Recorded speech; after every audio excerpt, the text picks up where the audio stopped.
All right, so here we are in Audacity, and this is just a real quick demo for how to export your track. Obviously, you will have multiple tracks. It might even look like a set of stairs here.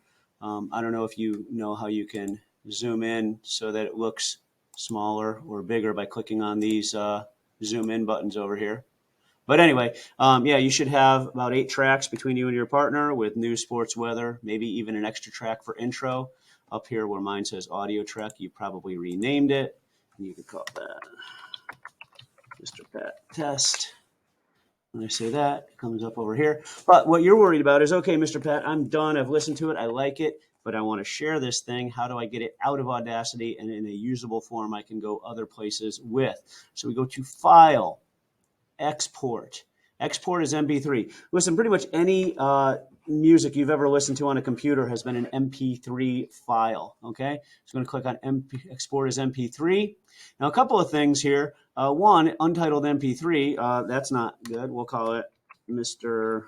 Pat 1, or you could call it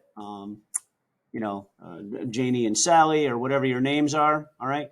The other thing is here, it dumps it into this Audacity folder, which to me is not a very good place for it to go.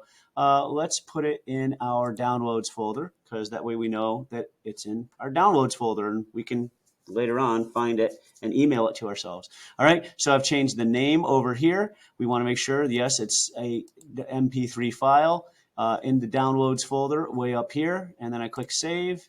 And it might take a minute. Oh, it gives me some extra things. If you wanted to, I mean, if you were like a music producer, Kendrick Lamar or somebody like that, you might want to put like all this information in here. You don't have to. So I'm just going to click OK. And it might take a minute. All right.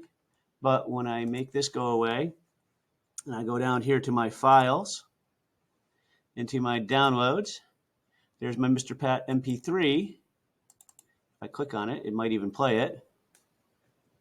1, 2, 1, 2, 3, 4. This is Mr. Pat with your GMS News, and this is just a test track to show in a tutorial.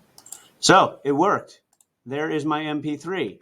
But I want to share it with people. I want to maybe play it for my mom and dad or my cousins or something. So what I want you to do is compose an email to yourself, which I know is kind of strange. So open up a tab with your Gmail.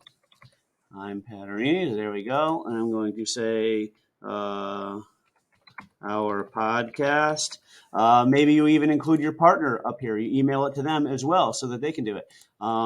And usually in the body of an email, I just type something because otherwise it kind of yells at you. You guys know way down here this magic paperclip, right? To attach files way down at the bottom. So you click on that. Of course, you would then browse to your download file here. Mr. Pat 1, attach. You see the little bar graph down there. You see that the file is there. And when I send it, it sent it to me pretty quick, straight away. MP3 files are nice and small. They're not like huge video files. They usually don't have to be shared through Google Drive or anything. And then you can either just hit play. 1, 2, 1, 2, 3, 4. Or you got a little download button there. You could download it. And again, this is something you could email to yourself at home, or you could open up on your Chromebook at home and play for your friends or family. And that's how you export from Audacity. All right. So that should put you in the right place. And then I think you just get to have a little bit more fun because you guys are almost at the finish line. All right. Good job.